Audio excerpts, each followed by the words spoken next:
the horror corner.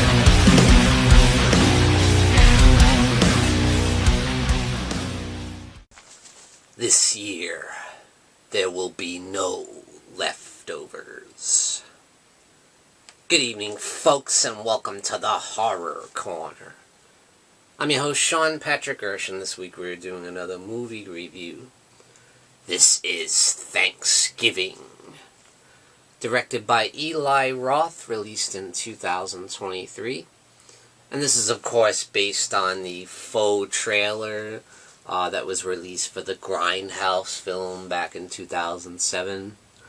And that was, of course, a collaboration between Quentin Tarantino and Robert Rodriguez, where they play off the old 70s exploitation and horror and stuff. And they had a couple of fake trailers in that, which ended up becoming real movies, including this one.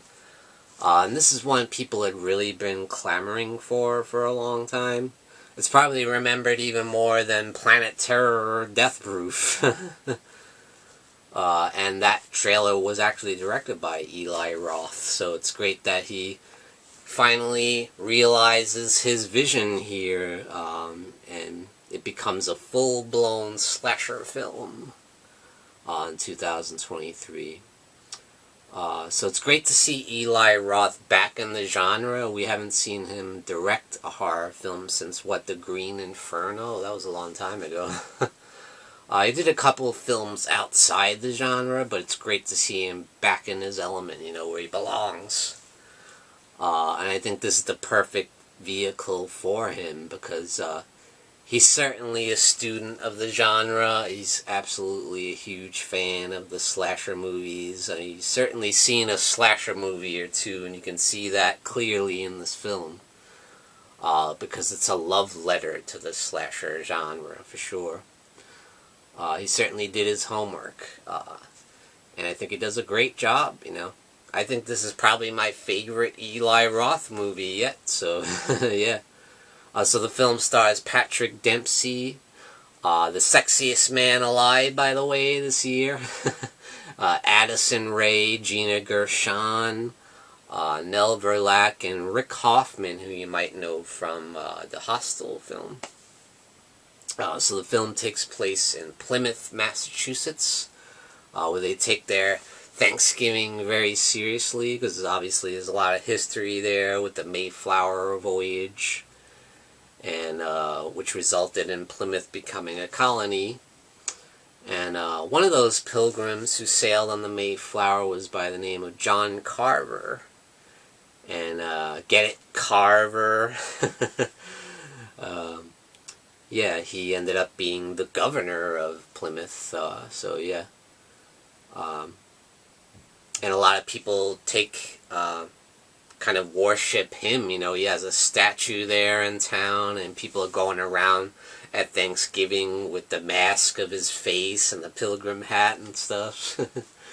And yeah, the owner of the local Right Mart, which is basically Walmart, is having a big Black Friday sale in town, Obviously, Black Friday is such a huge thing in the world of shopping, It's the big sale that everybody wants to go to get all their Christmas presents early, and, to get a cheap TV for $200, get a big 60-inch screen. But some people take it a little too seriously. They go a little bit nuts, and there have been cases of people being stamped on and run over and killed, And that's what this film kind of plays on at the beginning there. And that kind of sets up the premise of the film. So, yeah, a tragic event happens during the big Black Friday sale at Right Mart. And, they're criminally understaffed. They don't have enough security there.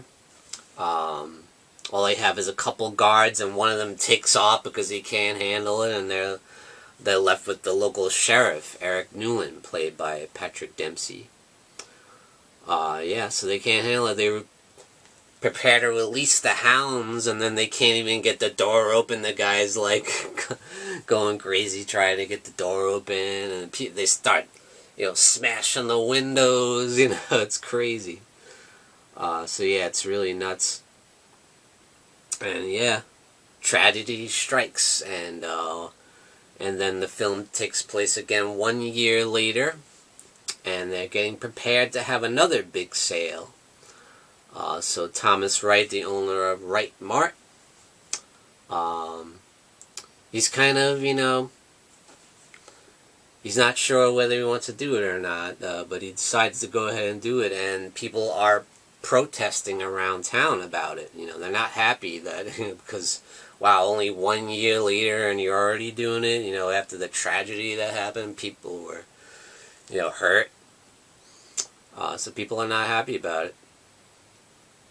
And especially one guy who is dressed in a John Carver mask with the pilgrim hat and everything, and equipped with a axe. So we've got this axe-wielding maniac on the loose in Plymouth, Massachusetts.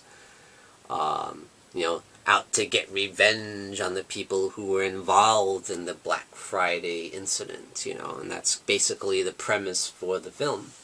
And it is the classic whodunit style slasher that we saw so much of back in the 80s. And I love that. That's always been my favorite type of slasher film. I love it when you don't know who the killer is, when it's a whodunit. And they put all these different, red herrings around, could it be this guy? Oh, maybe it's this guy. Oh, it's got to be this guy, and it's all revealed at the end with who the killer is and what their motivation is, and they usually have some kind of big speech or something, And, all that those classic tropes of the 80s slashers are in there, and man, so are the kills. But let me tell you, there are some brutal, insane kills in this movie. And some awesome practical effects. If you're a gorehound, folks, this is the movie for you. This is what you've been waiting for. And it's what I've been waiting for. I've been waiting so long to see a straight-up slasher movie like they used to have back in the 80s. Because I love me some slasher films, and and I love this film. Another thing that's great about this movie is the humor. It's done so well. I laughed so many times. I think it's hilarious, And it's never forced humor. Everything hits the notes, hits all the right beats. It never feels forced. There's never any ridiculous, cringe-worthy dialogue like you see in the recent Halloween trilogy there with David Gordon Green. Here the humor is well written, well done, and I laughed, This is such a fun movie. I just had an absolute blast watching it, I can't recommend it enough. And I know some people are kind of pissed during the reviews. I noticed that the film doesn't take those 70s slasher elements, like it doesn't look like it takes place in the 70s, or it doesn't have that weird style. That old school style from back in the set. Very modern setting, and I'm glad that they didn't do that. It doesn't need that, because it has all those classic traits of the slasher movies from the 70s and 80s. It doesn't need that, It's still very much a love letter to the 70s and 80s holiday-themed slasher films. For sure. That's just written all over it. And I think they did a good job with the mystery elements of it, and it's also some really good suspense in this movie, surprisingly.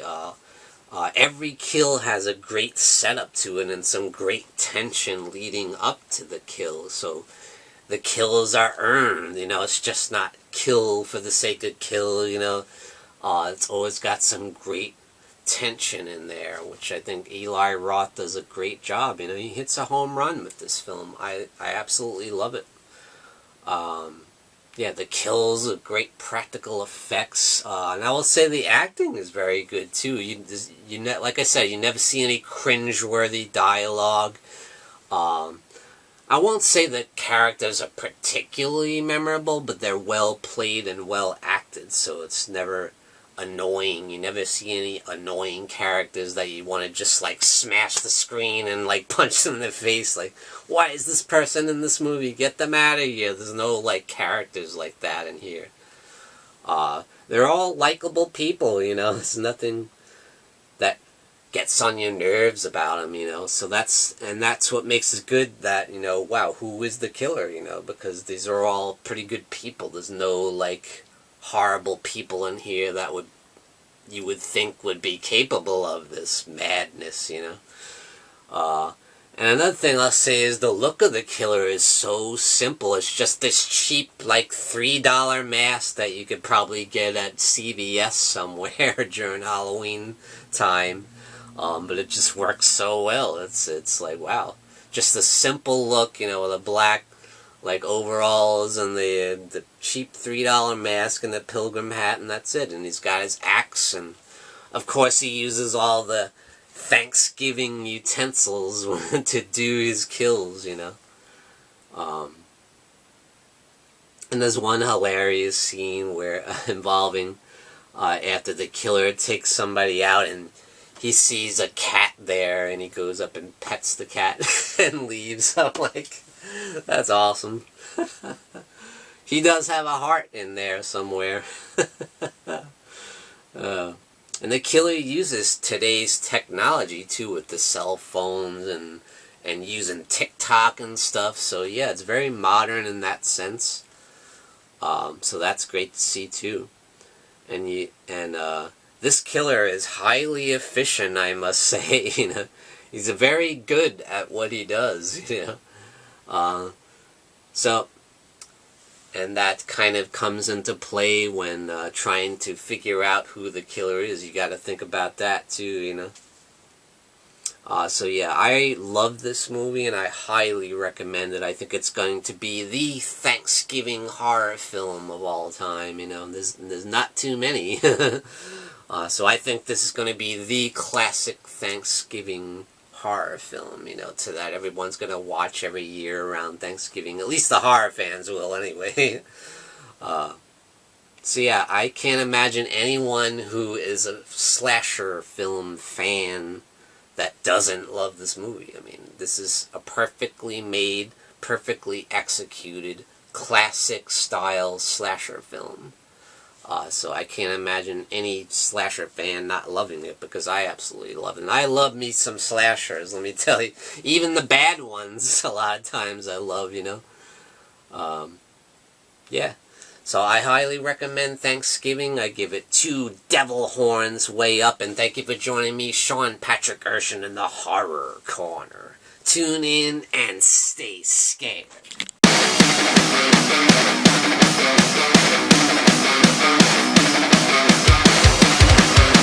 Good evening, folks, and we got some brand new merchandise for you over at www.thehorrorcona.com, and that's CONA.com.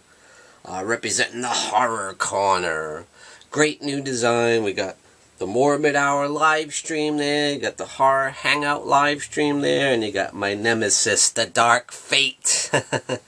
So grab your t-shirt over at www.thehorrorcona.com. And we also got this beautiful new mug. Look at that. Very, very cool. Thought that came out really nice. So grab your merchandise today over at www.thehorrorcona.com. Folks, don't forget to grab your Sean Patrick Erschen gear and represent the Horror Corner. Also, check out these awesome mugs we have. Perfect for your coffee.